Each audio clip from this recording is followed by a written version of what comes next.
Assalamualaikum warahmatullahi wabarakatuh. Halo semuanya, perkenalkan saya Atira Nabila dari kelas MIM 1801 dengan NPM 19020226 dari kampus Teknik Budi Dharma jurusan Manajemen Informatika.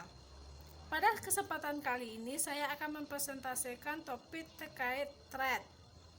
Video ini saya buat untuk memenuhi tugas ujian tengah semester mata kuliah sistem operasi. Baiklah, yang pertama kita ketahui adalah apa itu thread, yang kedua konsep dari thread, yang ketiga keuntungan dari multithreading, yang keempat model multithreading, dan yang terakhir pustaka thread. Baiklah, pembahasan yang pertama kita membahas tentang apa itu thread. Thread adalah sebuah alur kontrol dari sebuah proses. Thread merupakan unit dasar dari penggunaan CPU yang terdiri dari thread ID, program control, register set, dan stack. Thread juga disebut dengan length switch process. Length switch adalah unit dasar dari utilitas CPU. Pembahasan yang kedua yaitu tentang konsep dasar thread.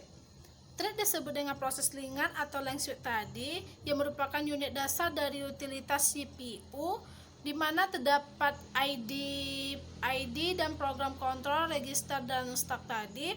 Thread saling berbagi program, bagian data dan sumber daya sistem operasinya dengan thread yang lain yang mengacu pada proses yang sama yang disebut dengan multithreading.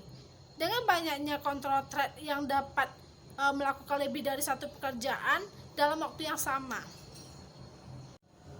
Pembahasan yang ketiga yaitu keuntungan multithreading. Keuntungan multithreading terdapat beberapa bagian. Yang pertama responsif. Responsif yaitu aplikasi interaktif yang menjadi tetap responsif apabila sebagian dari program sedang diblok atau melakukan operasi lain yang panjang. Umpamanya sebuah thread dari web browser dapat melayani permintaan pengguna sementara thread yang lain berusaha menampilkan gambar. Yang kedua, berbagi sumber daya. Berbagi sumber daya ini dapat dikatakan beberapa thread yang melakukan proses yang sama akan berbagi sumber daya. Keuntungannya adalah mengizinkan sebuah aplikasi untuk mempunyai beberapa thread yang berbeda dalam lokasi memori yang sama. Yang ketiga, ekonomis. Maksud dari ekonomis tersebut yaitu pembuatan sebuah proses memerlukan pengelokasian memori dan sumber daya. Alternatifnya adalah dengan menggunakan thread karena thread membagi memori dan sumber daya yang memiliki sehingga lebih ekonomis untuk membuat thread dan konteks switching-nya. Yang keempat, utilitas arsitektur multiproses. Keuntungannya dari multithreading dapat sangat meningkatkan pada arsitektur multiprosesor, di mana setiap thread dapat berjalan secara paralel di atas prosesor yang berbeda. Pada arsitekturnya proses tersebut ada prosesor tunggal, CPU yang menjalankan setiap thread secara bergantian. Tetapi hal ini berlangsung sangat cepat sehingga menciptakan ilusi paralel. Tetapi pada kenyataannya hanya satu thread yang dijalankan CPU pada satu waktu. User dari utilitas arsitektur multiproses tersebut ada dua, yaitu user thread, kernel thread. User thread yaitu pengaturan yang dilakukan oleh pustaka thread pada tingkatan pengguna karena pustaka yang menyediakan fasilitas untuk pembuatan dan penjadwalan thread. Thread penggunaan cepat dan dibuat dapat dan dikendalikan. Yang kedua, kernel thread tersebut yaitu didukung oleh kernel, pembuatannya dan penjadwalannya dan manajemen thread dilakukan oleh kernel pada kernel spek. Karena dilakukan oleh sistem operasi, proses pembuatan akan lebih lambat jika dibandingkan dengan thread pengguna. Pembahasan yang ketiga yaitu model multithreading. Model multithreading terdapat 3 model. Yang pertama, model Manitou 1, yang kedua model one to one, yang ketiga money to money. Maksud dari model money to one yaitu model ini memetakan beberapa thread tingkatan pengguna ke sebuah thread tingkatan kanal. Pengaturan thread dilakukan dalam ruang pengguna sehingga efisien. Hanya satu thread pengguna yang dapat mengakses thread pada satu saat. Jadi multiple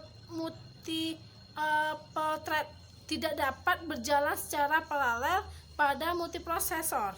Contohnya Solaris Grand Thread dan GNU Portable Thread.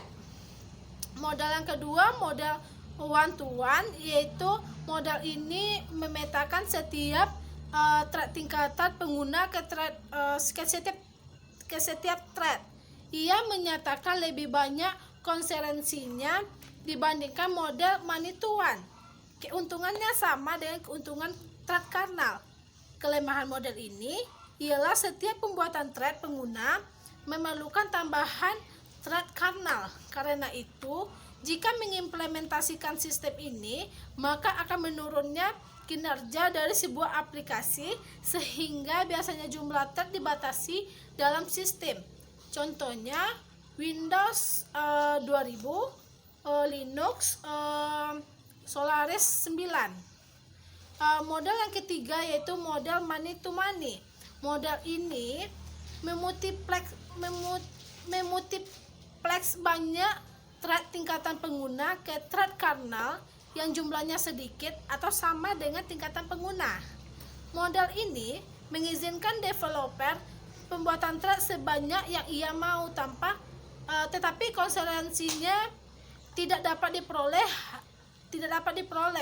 hanya satu thread yang dapat dijadwalkan oleh kernel pada satu waktu. Keuntungan dari sistem ini yaitu karena thread yang bersangkutan dapat berjalan secara paralel atau multiprosesor. Baiklah, pembahasan yang terakhir kita mengenai pustaka thread. Pustaka thread atau yang lebih familiar dikenal dengan thread library yaitu bertugas untuk menyediakan API untuk pemrogramer akan menciptakan dan memanage thread. Ada dua cara dalam mengimplementasikan pustaka thread. Yang pertama, menyediakan API dalam level pengguna tanpa didukung dari kernel, sehingga pemanggilan fungsi ini tidak melalui sistem call.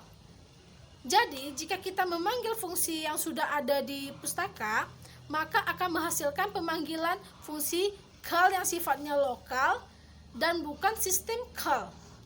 Yang kedua, menyediakan API di level kernel yang didukung secara langsung oleh sistem operasi pemanggilan fungsi call yang akan melibatkan sistem call ke kernel. Ada 3 pustaka thread yang sering digunakan saat ini yaitu POSIX, Pthread, Java, dan Win32. Implementasi POSIX standar dapat dengan cara user level dan kernel level, sedangkan Win32 adalah kernel level. Java API Thread dapat diimplementasikan oleh